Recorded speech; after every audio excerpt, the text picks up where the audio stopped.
Vermont actually was back in 2000. A Shakespeare group came together from a New York actor studio called Michael Howard.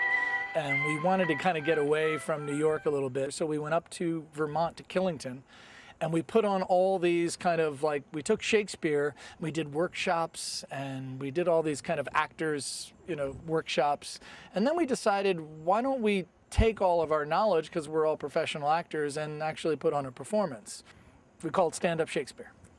I founded it back in 2008, and it was just we had been coming up to Vermont and Killington every Labor Day since 2000. So we wanted to go out and actually perform something, but it was like, how do we do that? And I remember one year we went to Woodstock and we did little scenes in like the bookstore and then the used clothing store and then the coffee shop, and we had the people there judge who was the best actors. We kind of did like a talent show in each little store, and then we ended on the Village Green.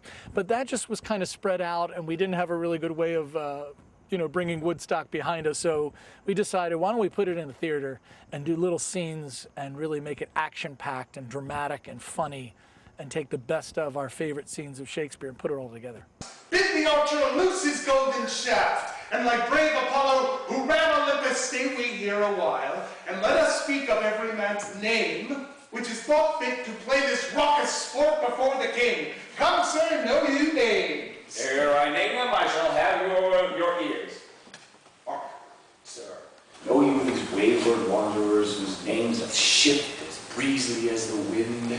It was a way to put on like a Shakespeare variety show, to take little scenes of As You Like It in Merchant of Venice and Henry V and Hamlet, and do little scenes, little sword fights, little dramatic type of little one scene moments, and then put them together. So you'd string like a dramatic moment with a dramatic moment, and then a comedy, and then a little musical number, and you could put it all together. Because this upcoming weekend on Saturday, August 31st at 12 noon, we've been doing this for the last 3 years at the Union Christian Church in Plymouth at the Coolidge Historical Site.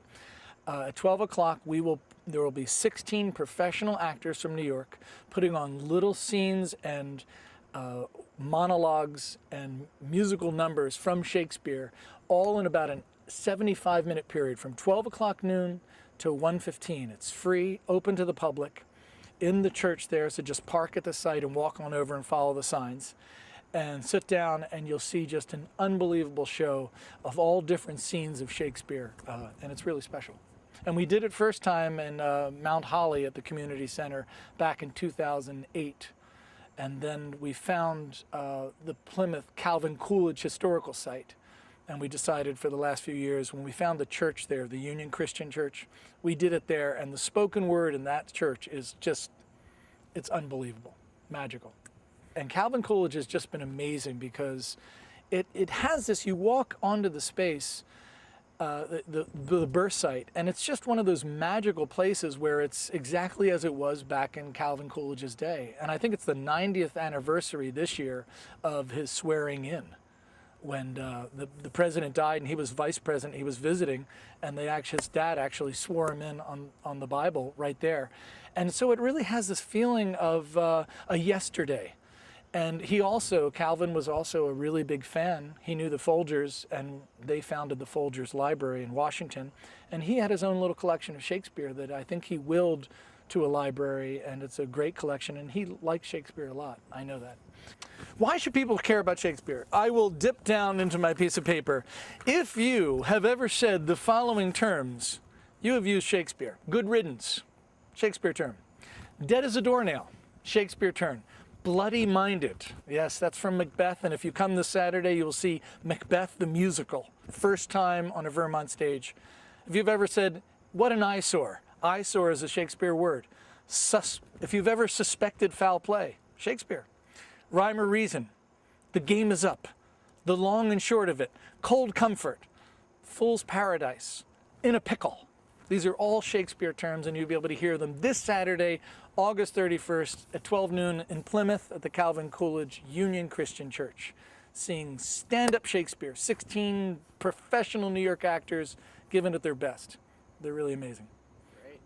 In a sense, Stratford-on-Avon is the Ludlow, Vermont to New York. It was a little town out away from the big London town. Is it possible that a man brought up in public school education could turn around and be one of the greatest poets of his time?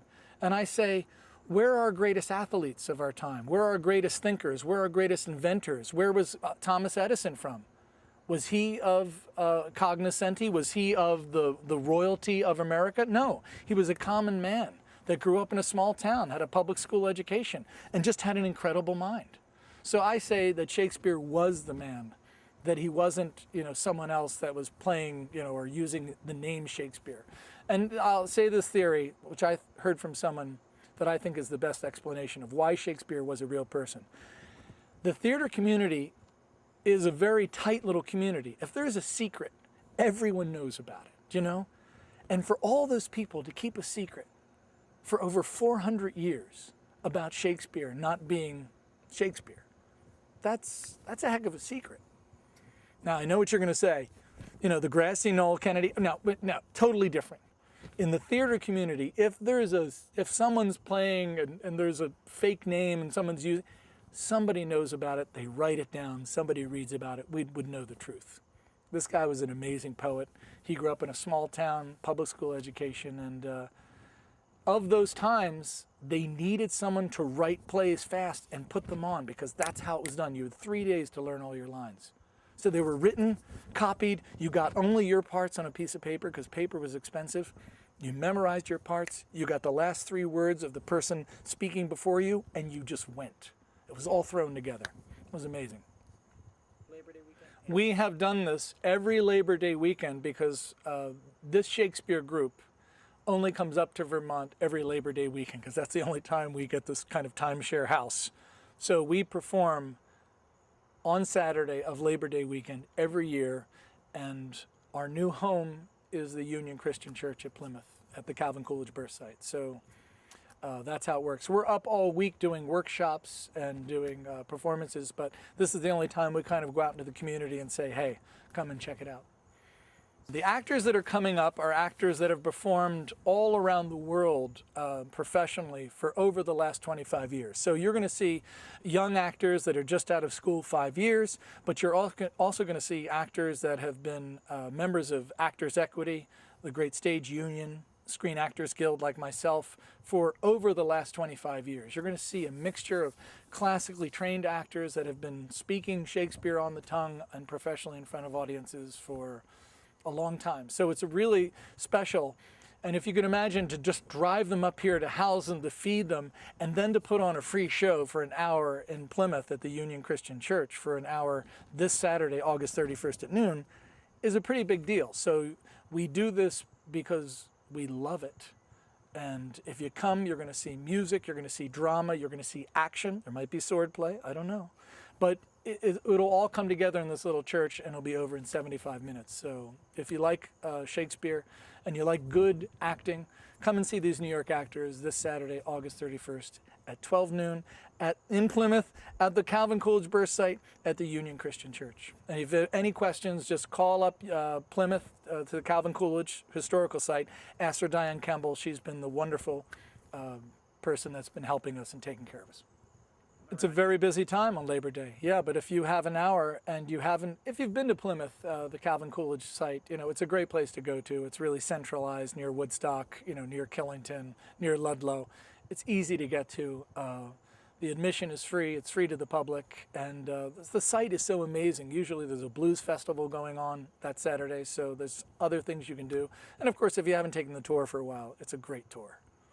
The site itself is one of the great gems of the United States in history.